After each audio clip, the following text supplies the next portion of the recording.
We're going to get back into our story tonight about head injuries in girls soccer. Again, second only to football in the number of reported concussions. As we've seen, these concussions can have terrible, long-lasting consequences. As Kate Snow now continues her report, she asks the parents of female players where they draw the line. For these soccer families in suburban Philadelphia, every weekend is the same drill. How much of your social lives were built around soccer? Almost all of it. It goes camps all too. year round. Some places football's big. Well, soccer's huge here. This is hardcore. Oh, it is hardcore. It was very. Do you ever think you made soccer too important? I think that we were blind to what was going on around us because, yes, it was about the team. It was about the winning. While they were out there winning, something disturbing was happening. One by one, year by year, their daughters were all suffering concussions, an alarming number of them for one small group of friends. I've had 3 concussions. I've had 2. I've had 3. I think I've had like 7 or 8. And the damage from those head injuries is not only physical, but psychological too. How many of you have been on antidepressants? When Hannah Thomas couldn't play soccer for months after her concussion, she lost hope. And what she revealed in our interview is hard for any parent to hear. I didn't even want to have to live. It was really hard. You didn't want to live.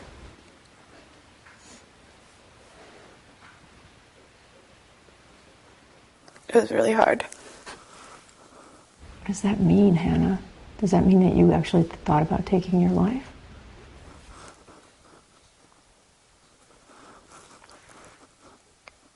You make me cry.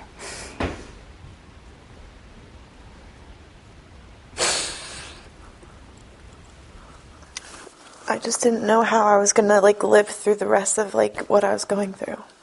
It was just so much put on you to have to deal with socially and mentally. Everything just piled in and it was so hard to deal with. I see you crying too, Casey. Why? Because I just feel what she's going through. It's happened to me as well. You felt the same way? Just sitting in your room knowing that you can't do anything. And it's just rough. You can't even connect with your friends through text or call them because you can't look at your phone because it hurts so bad.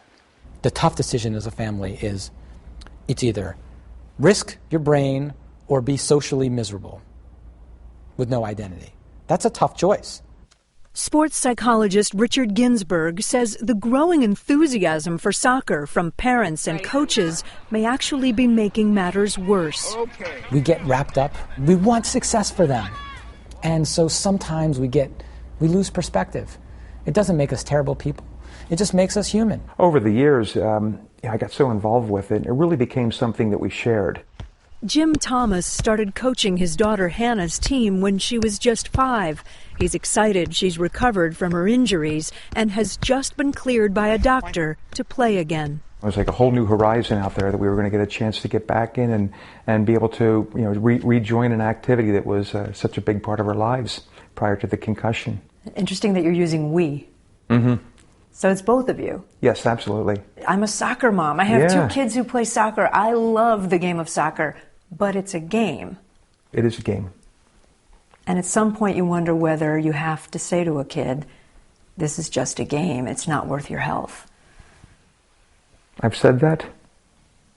I've asked her if she agrees with the statement. She says, yes, it is just a game. But Dad, I think I can do it.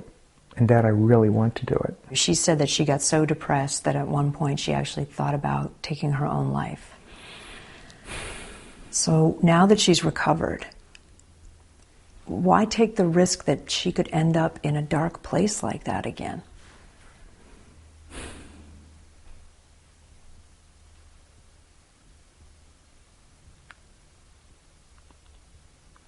I keep going back to the same answer, and it's hard to imagine that she would get there again. I'm not overly concerned about that. But the thought doesn't escape me. Of our group, Casey Biddle is the only other one still playing, but after 2 concussions, she says she's avoiding headers. I use my chest more now. But you can't totally avoid it. If it's like a small kick, you can head it, and if you head it right, it won't hurt. But if you head it wrong, it kills. The number one symptom is just the blank stare. Casey's parents, Mike and Angie Biddle, remember her first concussion and admit they're tense watching her games now. You're watching her play and you see a ball coming her way. We do take a little bit of a deep breath and hope that she doesn't get hurt. The night before our big group interview, she'd played in a game and took a hit to the head. I got hit in the head again, and that's just hard, taking it. Were you hitting the ball? No, it just hit you. Hit me, yep. How are you feeling? I have a really bad headache right now, so I don't know. She had told me that she had a mild headache. She said it wasn't that bad. After telling her mom that, we filmed Casey scoring 2 goals in back-to-back games. But the next day, her headache became unbearable. It turns out that hit 4 days earlier caused a concussion. You told your mom you had a little bit of a headache. Yeah. But you didn't think it was related to the hit? Yeah, I didn't think that it was. Or did you think maybe it was, but you didn't want to scare your mom? A little bit of both. And also maybe not wanting to accept it yourself. Yeah. I didn't want to be hurt again. I did have some suspicions, and I wish I had gone more with my gut. I wanted to trust the fact that she knew she was okay. Best case scenario, I would take heading out of soccer under the ages of 14. Altogether? I'd take it out, yes. Dr. Bob Cantu, a neurosurgeon and leading researcher, says eliminating heading would dramatically reduce the number of concussions in youth soccer. More than 50% of concussions are occurring in the act of heading the ball. And what's actually happening is the young ladies collide heads as well as elbows, shoulders. So it's other body part hitting the head as well as head to head in the act of heading. Soccer purists are not going to like that. No, they're not going to like it at all, and they're going to argue that you need to teach the skills of the sport. Yeah, I move my feet. Soccer champion Brandi Chastain helped the U.S. women's team win the World Cup. Why not just ban headers? Because it's a part of the game. And I think it's an important part, and I think it's a beautiful part of the game. She says girls need to be taught to create protective space around their bodies. Not exposing my head to the space first. She says heading isn't dangerous if it's done correctly. Okay, good. Arms are out. You hit it right in the middle of that sweet spot, right above your eyebrows, in the middle of your forehead, like that. You almost don't feel it. Casey says she knows where that sweet spot is, but with this latest concussion, she didn't see the ball coming, and now she's out of soccer for the rest of the season. Where is the line where you cross over and say it's not worth it anymore, it's just a game? I think that our family is standing on that line right now, and it's very scary from a parent looking at your daughter with a concussion, and when you see the blank stare, and if it can happen again, you know, we want our daughter back. Now, Casey's parents say they're going to convince their daughter to give up soccer for good and switch to a non-contact sport like track. She is just my sunshine.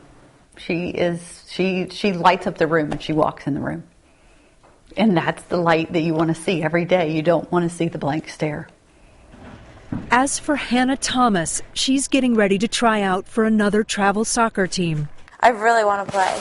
Like, it's not that I don't want to, it's just scary. You don't have to, right? Nobody's forcing you, or is... I want to, though. That's the problem. Anna, ball. But her dad says he'll be watching her closely.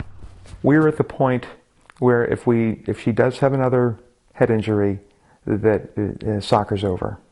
That's it? That's it. So one more concussion. One more concussion, and she's out. And she's not going to play. Kate Snow here with us in the studio. Should probably point out we're all in this together. I mean, my daughter's former high school captain of her team. And this was every weekend of our lives, and you'll be there this weekend. 2 kids playing soccer. My husband played through college. He's a coach. We are huge soccer fans, soccer family. We're not down on soccer. None of the people we talk to are down on soccer. They're just saying, let's be smart about it.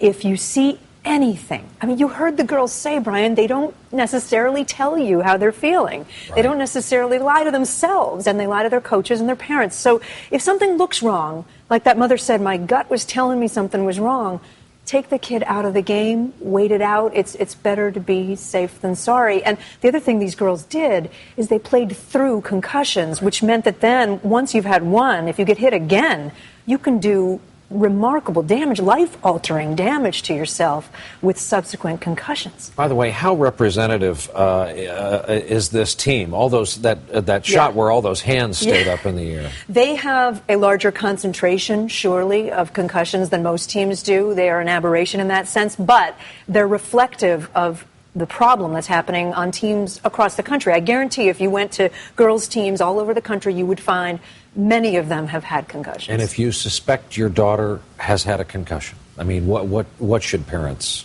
Well, there are some signs. We've put all of them on our website. There's a great Centers for Disease Control page, CDC page, that we've linked to on Rock Center's website. But dizziness, the glassy-eyed look that they talked about, disoriented, can't answer simple questions, things just seem off. Those are all signs. And definitely see a doctor if you have any question at all. Kate, thanks. I hope parents are watching closely. And by the way, during her reporting, Kate asked, as you saw, soccer star, former Team USA member Brandi Chastain, to give a lesson in how players should protect themselves when heading the ball. Tonight, especially for parents of soccer players, we have put that video of that drill on our website. Our thanks to Kate Snow.